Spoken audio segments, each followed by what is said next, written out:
Hi, I'm Jem. I spent a decade building a seven-figure business in hospitality, and I now help founders build their own businesses. And today I wanted to talk you through my four stages of growth I do with all the founders I work with. I call it the four Bs, and I'm going to break down exactly what those four Bs are and how you can apply them to your business.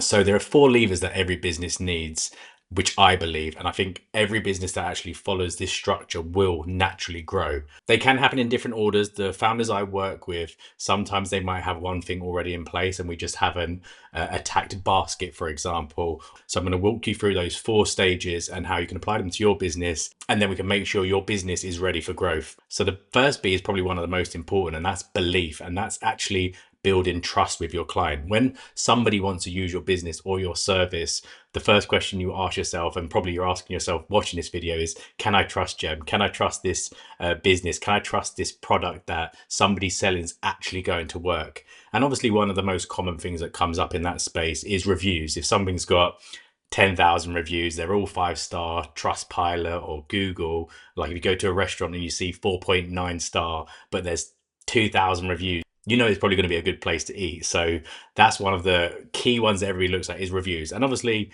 some founders, they might not be in business that long and they haven't collected enough reviews, or they haven't actually put in place a methodology for actually grabbing those reviews and acquiring them. So I have a client that's been in business for like 50 years and they only have a few hundred very high reviews, but they haven't put enough in a system in place so that they're regularly collecting those reviews. That's just one point. Obviously, there's other sort of social proof as well. So if you're seen in like media coverage, have you been in like popular newspapers, magazines? Has somebody who's of credibility spoke about you? Like that's sometimes a way of kind of like piggybacking off somebody else's credibility to add credibility to your business. I know of founders actually paying doctors or certain scientists or certain experts in their field to be on that website to give a quote just to give that instant credibility. There are many other things. There's awards. So we get like the great taste or something, or taste awards, for example, on food products you see all the time to prove, okay, this has been taste tested. Or have you won a certain, have you won like a certain award within your category? It could be like the best surveyor of 2026. It could be a business awards that you've won. Obviously, there'll be awards within your own industry that people recognize and that give you credibility. So that's very much like the belief section. There's many more smaller elements we can go into that, but obviously the core ones are that I usually work with my clients is reviews, media coverage, and potentially awards that you could win, or actually partnering with specific people so they can add credibility to your business. The second one that's really important is the buyer. Like I think obviously if you've grown your business to a certain stage, you kind of know the kind of person that's going to buy from you.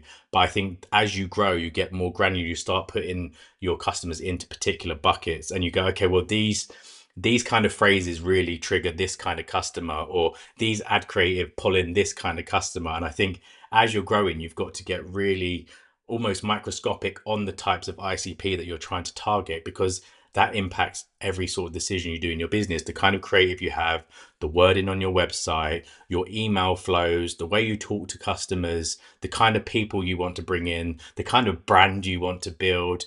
Like it's very easy to put out a very broad piece of marketing, but then will you get the wrong type of customers that don't stay around long enough? Are you pulling in people who are overly price sensitive? And so I think at that stage, it's really figuring out like who exactly is our ideal customer, who are the cohort that are already buying from us, that are buying again. They're almost like our dream customer. And I think that's really important for founders to actually figure out what that person looks like, how they speak, the type of content that they actually react to that draws them in. And that's really important. I think obviously when you figure out who that buyer is, it also just spreads throughout the business in terms of all types of communication. It also helps in the hiring of the type of people you want within your business that might really understand that particular customer. It's in your customer service, how you speak to people. So I think it's very much the buyer almost, or it does, it actually influences the type of brand you want to build and the way you want to talk to those customers. The next one I work with a lot with founders, which obviously this is the one that kind of really can have a big swing on the revenue, is how we actually increase that basket size. It doesn't have to be just e-com in terms of upselling in baskets or making complementary products. I have service-based businesses, and it could be having ongoing maintenance contracts. It could be having a premium version of the thing you're installing. So the basket is more about how do we get more out of that particular customer. Because sometimes a product or a founder that I'm working with, their product doesn't lend to be being bought over and over again. It might not be like a repeatable subscription type of business, but if you only have one chance at making a sale, then the goal is how can we kind of add more layers to that sale? How can we get more out of that customer if they're only potentially going to buy once every 5 or 10 years? So if it's a big ticket item, some of my clients are selling products around or £50,000 services for like renovation in a home. It's like, how do you add on extra layers to that? Is there guarantees? Is there ongoing maintenance? Is there selling them particular products that can bump that up to 60, 70,000 pound? So that's really about like having this sort of mix of products within there, having your cross sells, your upsells, depend on the model, and how you can just get more out of that customer, which can have a massive impact on your revenue. Finally, it's a bond, and bond can kind of again, it influences all of these kind of can entangle, but they're more like broad sections that kind of they leak into each other.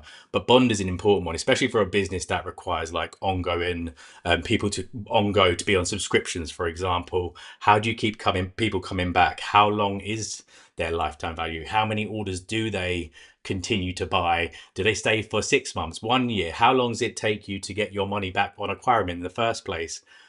An easy business model is one where you get that customer and they stay long term. It's kind of like insurance companies. Like if you can just hit one button and renew every year on your home insurance, you're a perfect customer. So it's like, how do we create moments that will cause that bond to stay there? And obviously not every single business has that, but a bond is also the relationship. It is using that customer potentially as a referral, because if someone has a great experience, they will speak to people about how well you were, how good the service was.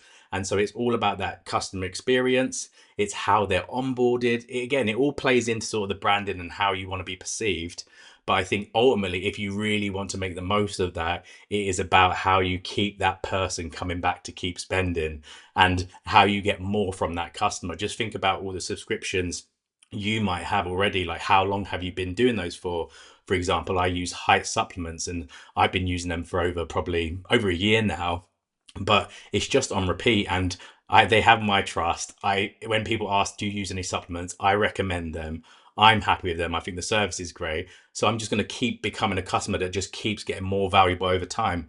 And if you have a customer like that, obviously that's going to have massive enterprise value to your business, because you can show that you have X amount of customers coming back every single month, keep spending, and you've acquired them for a set price. And it also helps you kind of figure out the kind of spend you're willing to make on that acquisition.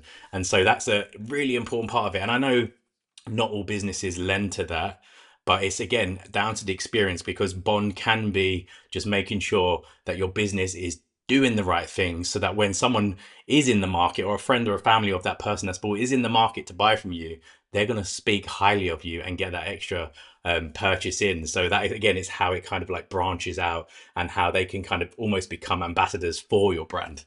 So that's a very top level way of me explaining those four sections there: the belief, the buy, the basket, and the bond.